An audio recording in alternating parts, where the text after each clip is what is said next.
Conor, if I can start off by asking you this question. You're one of four Irish managers in the top three leagues of English football. There's yourself, Alan Sheehan at Swansea, Brian Barry Murphy at Cardiff, and then obviously Keith Andrews.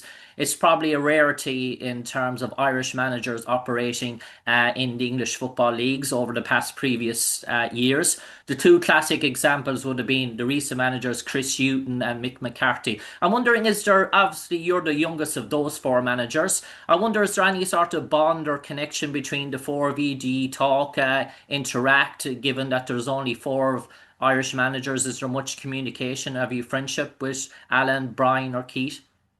I know Keek obviously quite well, and I know she's quite well at Swansea. To be fair, I know obviously Brian is from Cork, like myself, but me and Brian would have maybe touched base a couple of times over the years, but not on a regular occurrence. But in terms of Keith, we speak a little bit over text.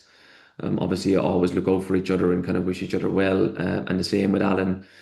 Sheehan, know him over the years as well. Really good guy, and a good friend of mine is on his coaching staff as well. So, yeah, there's always a couple of texts now and again regarding certain scenarios, and it's always good to see them doing well as well. And I mentioned two previous names, Chris and Mick. Do you look at them as role models of what they have done in the English game as terms of Irish managers and the career paths they had for themselves in terms of English football and club football?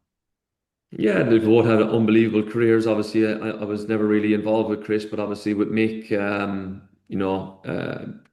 being a bit, a Barnsley legend, and I had him with Ireland, and we've always dropped a couple of texts over the years. Mick would have been one that texted me when I got the job full time, wishing me all the best. So, and I love playing on the Mick with Ireland. So, yeah, look, two really good people and really good careers, and something that you try and emulate for sure. Yeah, I wonder what's the dynamic like. Obviously, playing David McGoldrick as a member of your squad, and you would have been in many Irish squads with David McGoldrick. But you also spent a year in club football playing with him in Derby in 2022, 2023. You would have shared the locker room as players beside each other for the year. What's that sort of dynamic like? And obviously, David is 3 years you're older in terms of that. So, how is that interesting dynamic when you've shared the dressing room with a player and club level, international level, and now you're his coach? It's been very, very easy, if I'm honest. Me and Didsy obviously played. We played with Sheffield United as well for a year, on top of Derby and Ireland. So me and Didsy, I would regard him as a really close friend. We've got a friendship group as well, from a previous club that we always kind of talk, kind of WhatsApp group and whatnot. So it's been really, really easy. I've got to be honest, with the type of person that he is. He really respects my role, in terms of me being his manager. And but look, I lean on Didsy a lot, and in terms of day-to-day work and day-to-day business. And there's times where we know that we can drop the guard in terms of a manager player relationship, and we can just be friends as well at the right time. So it's been really refreshing. It's been really easy, and that comes, with the type of man that Didsy is. Yeah. And Connor, being involved in Irish squads in the past, there's always buzz and hypes comes about when we see Irish players making a breakthrough in the English game at the top level, having a bit of success for them. And that was the case maybe probably going back maybe 2, 3 years ago in terms of Luca Connell. There was an awful lot of hype and buzz about this young kid. Oh, he's going to be the next Wesley Hoolahan, all this sort of talk. And then Luca unfortunately had his bit of injuries and sort of stuff, and all the talk went away and it sort of went quiet on Luca Connell. Do you think maybe that in one sense has given him the chance to re-kick and reboot his career and maybe bring himself to the attention once again in terms of that? Because we all know he was gifted with talent and gifted with ability. It's probably bad luck has probably hampered his progress and injuries in terms of that. Are we going to see maybe a recoming of Luca Connell again? Yeah, I hope so. Obviously, look, he's putting in some really good performances right now. He's he kind of broke on early at Bolton, and then obviously, like you said, he moved to Celtic, and it didn't quite work for him. But now he's found a home, and he's found a place in the squad that has made his game develop, and the performances that he's putting in now will only stand in him good stead for him to get recognition. With the Ireland setup, hopefully, like I said in a previous interview, the performances he's putting in now, he needs to do that over a consistent basis over the next 6 to 8 months. And if he does that, then he'll only get success at the end of it.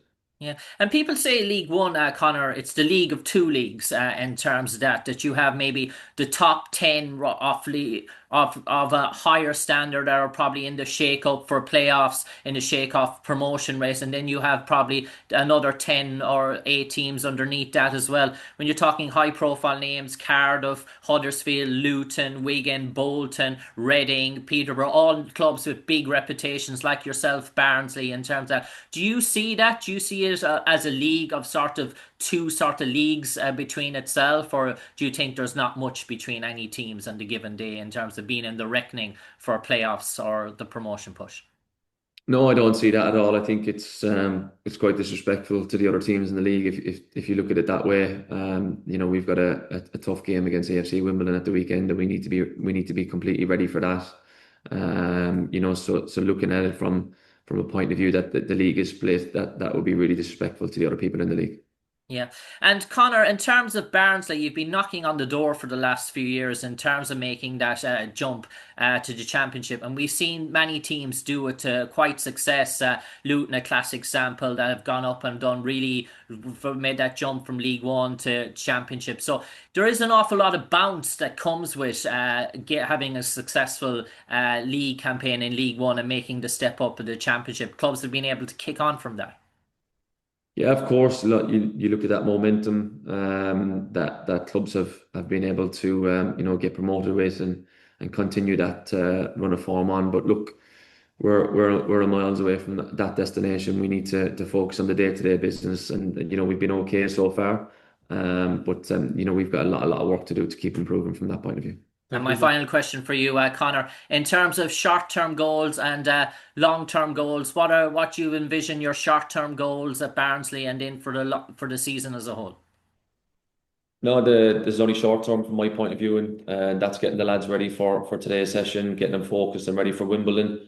And the longer term view will be then getting ready for Friday, which is the following day after that to get ready for AFC Wimbledon. Cheers, Connor. Yes.